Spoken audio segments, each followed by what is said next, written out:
Merci de votre accueil. Je vous invite à aller voir l'équipe de garde du jour.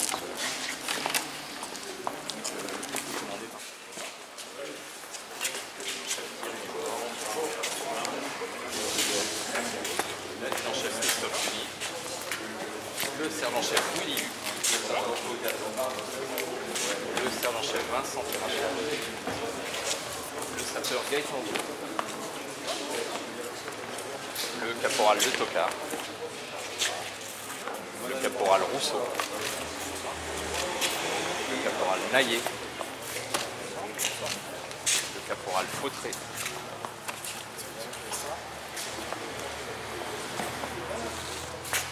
le sergent-chef Petit Forest,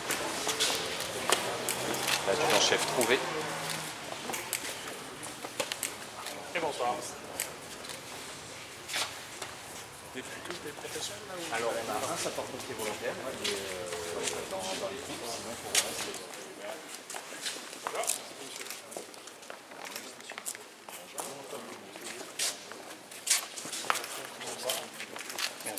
C'est bonsoir.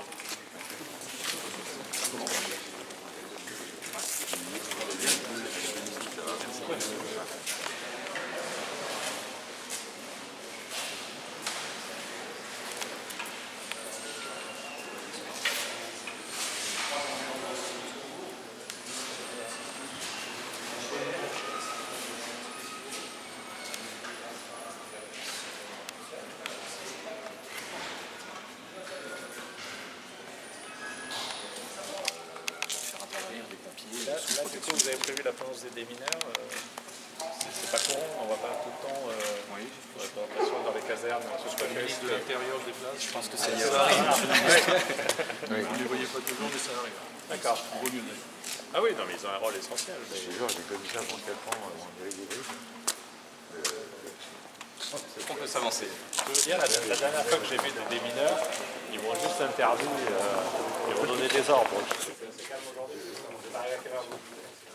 Ça termine. Ah oui.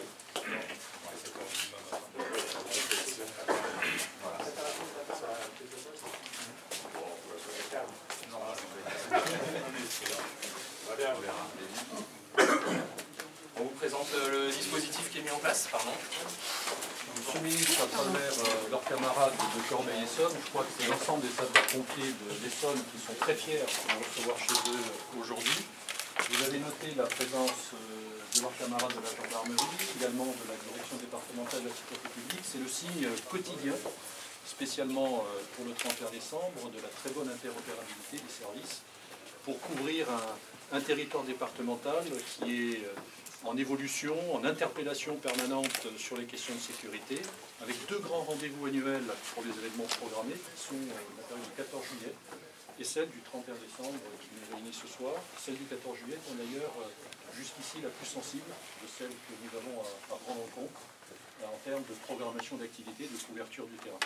Et vous allez en voir la description à l'instant. Simplement un chiffre à retenir, ce sont ce soir de manière immédiate, parce qu'ils sont postés sur leurs fonctions opérationnelles, plus de 600 agents qui sont mobilisés, aussi bien au niveau du SDIS que pour les sapeurs-pompiers professionnels, auxquels s'ajoutent 200 volontaires, que pour la sécurité publique, 244 fonctionnaires, renforcés ce soir par une CRS, à peu près 80 personnes, et par le dispositif Sentinelle, 70 militaires déployés sur les zones sensibles du département, et un peu plus de 150 gendarmes, et vous aurez l'occasion tout à l'heure, à la fois à la DDSP et à la brigade de Bondouf, d'avoir une présentation du déploiement de ces forces qui, encore une fois, agissent en parfaite interopérabilité.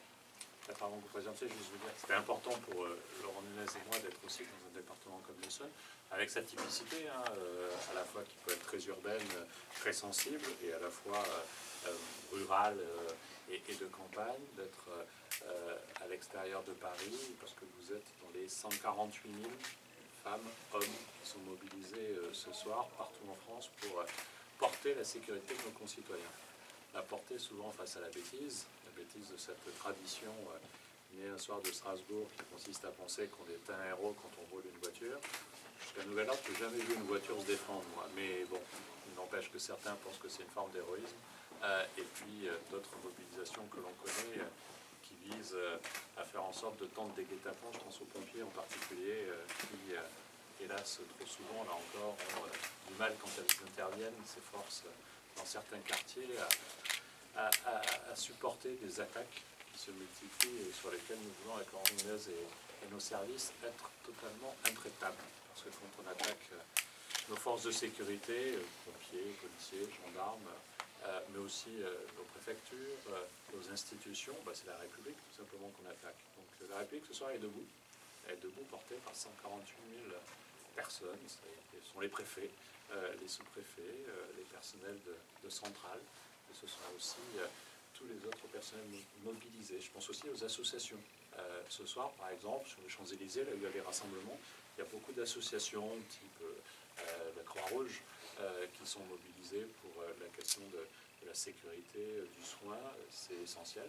Je pense aux polices municipales aussi qui sont très mobilisées parce qu'on est dans un continuum de sécurité qui implique effectivement ce travail-là. Je sais que dans votre département, sous vos autorités passées, monsieur l'ex-maire, ou actuelles, vous avez veillé aussi à travailler fortement sur ce continuum de sécurité entre les services centraux, les SDIS, le SDIS, monsieur le Président, et je sais l'importance de cela. Donc voilà, c'était juste pour nous aussi la volonté d'être sur un territoire différent, au-delà du plaisir de retrouver certains dans monsieur le député.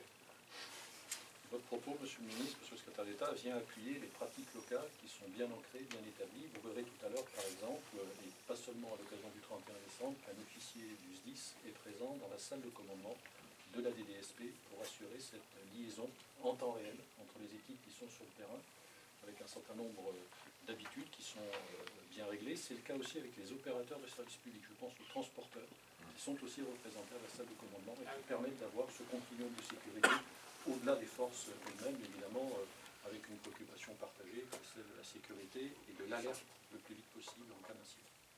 Sur le secteur de Corbeil-Essonnes, la ville de Corbeil étant délimitée, là, notre carte n'est pas très zoomée, mais entourée d'un côté par la Seine, d'un autre par la nationale 7 qui la traverse, la francilienne qui est plus au nord. Nous intervenons dans un secteur, comme vous l'avez dit vous-même, à la fois urbanisé et à la fois rural, puisque dès qu'on part vers le sud-ouest de notre secteur, on est dans une zone bien plus rurale. Et ça, c'est très étonnant. Là, je sors de la casquette de ministre. Mais c'est vrai que moi, je suis un habitué de la ruralité. Je suis élu des Alpes-de-Provence et je travaille en urbain. Bon, c'est vrai qu'il y a des départements comme les vôtres où on franchit l'urbain, mais en 100 mètres, et on bascule, et on retrouve la ruralité comme celle que je vois chez moi. Ici, c'est le cas. Voilà, parce que ça se voit la densité de rues, hein, c'est qu'ici, il n'y en a plus. Là, c'est vraiment des villages, des beaucoup plus petites villes et des champs. Et là, il y a des champs. Et à l'inverse, au nord, Évry, où là, on rentre dans la densité urbaine. On a sur le secteur qui sont le quartier de l'Ermitage, alors qui est juste à côté du centre de secours, le quartier de Montconseil qui est juste en face du centre de secours, à proximité, là, le rond rouge étant l'emplacement du centre de secours, et on a un peu plus au nord, en limite d'Évry, le quartier des Tarterets. Je dis point de vigilance parce que les événements que vous avez évoqués sur des feux de voiture, feux de poubelle, on les retrouve généralement sur ces zones-là, même s'il en existe aussi ailleurs. Il ne faut pas croire que c'est exclusivement sur ces quartiers-là, il y en a ailleurs.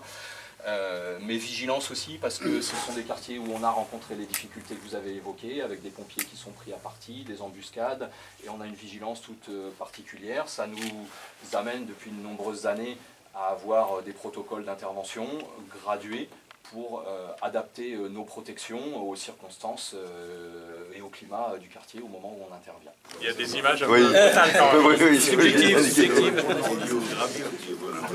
Je pense que c'est un bâtiment de Corbeil, non? Non, c'est un montage. D'habitude, on fait mieux quand même. Ah oui, oui. Rassure-moi, c'est un montage, c'est une scène de guerre. Ah, là, ça a pris un obus, là, c'est pas... Ouais,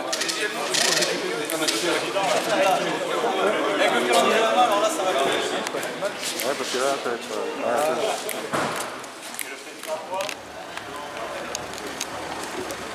Merci, messieurs. Au revoir. Au revoir.